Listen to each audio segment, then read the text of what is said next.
அரியலூர் மாவட்டத்தை சேர்ந்த பெண்கள் பனை ஓலை மூலம் பல்வேறு விதமான கூடைகளை தயாரித்து சந்தைப்படுத்தி வருவது குறித்து விளக்குகிறது இந்த தொகுப்பு. தமிழகத்தில் 13 வகையான பிளாஸ்டிக் பொருட்களுக்கு தடை விதிக்கப்பட்டுள்ளதால் பிளாஸ்டிக் பொருட்களுக்கு மாற்றான பொருட்களை மக்கள் தேடி வாங்குகின்றனர். இத்தகைய மக்களை குறிவைத்து நெகிழிக்கு மாற்றான பொருட்கள் சந்தைக்கு வருகின்றன. அந்த வரிசையில் அரியலூர் மாவட்டம் செந்துறை அருகே உள்ள சிறு கடம்பூரைச் சேர்ந்த பெண்கள் பனை ஓலையில் பல வண்ணங்களில் நகைப்பெட்டகம், லஞ்ச் பாக்ஸ், அர்ச்சனை கூடை, பழக்கூடை, பவுச் தயாரித்து அசத்தி வருகின்றனர். டால்மியா சிமெண்ட் நிறுவனம் தனது அறக்கட்டளை மூலம் பெண்களுக்கு பயிற்சி அளித்துள்ளது. நல்லா தொடர்ந்து ஒரு 13 நாள் 15 நாள் பயிற்சி எடுத்துக்கிட்டாங்க.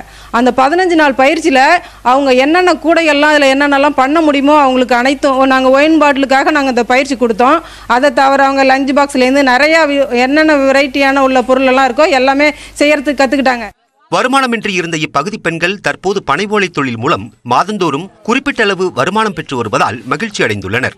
ராமநாதபுரத்திலிருந்து ஒரு கட்டு பனை ஓலை 20 ரூபாய்க்கு வாங்கி வருவதாக கூறும் இவர்கள் ஒரு நாளைக்கு 250 ரூபாய் வரை வருமானம் கிடைப்பதாக தெரிவிக்கின்றனர். இது எங்க போயிட்டு இருக்குன்னா கோவாவுக்கு போய்கிட்டு இருக்கு.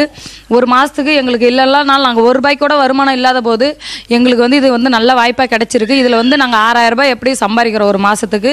பெரிய அளவில் பனை ஓலை பொருட்கள் விற்பனையாவதில்லை என வருத்தப்படும் மகளிர் தங்கள் உற்பத்தியை அரசு கொள்முதல் செய்தால் வருமானம் உயர வழி ஏற்படும் என்கின்றனர்.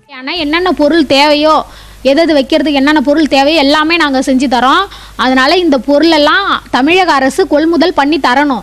கொள்முதல் பண்ணி கொடுத்தீங்கன்னா மக்களோட வாழ்வாதாரம் உயர்றதுக்கும் கொஞ்சம் உதவியா இருக்கும். பொதுமக்களின் விருப்பத்திற்கு ஏற்பவும் இவர்கள் கூடைகள், பைகளை முடைந்து தருகின்றனர். உடலுக்கு நன்மை பயக்கும் பனையோலை பொருட்களின் பயன்பாடு பற்றி மக்கள் மத்தியில் விழிப்புணர்வு ஏற்பட்டால் விற்பனை இன்னும் கூடுதலாகும் என்று கூறும் இப்பெண்கள் அதற்கான முயற்சிகளை அரசு தொடங்க வேண்டும் என கோரிக்கை வைக்கின்றனர். நியூஸ் 18 செய்திகளுக்காக அரியலூரிலிருந்து கலைவாணன்.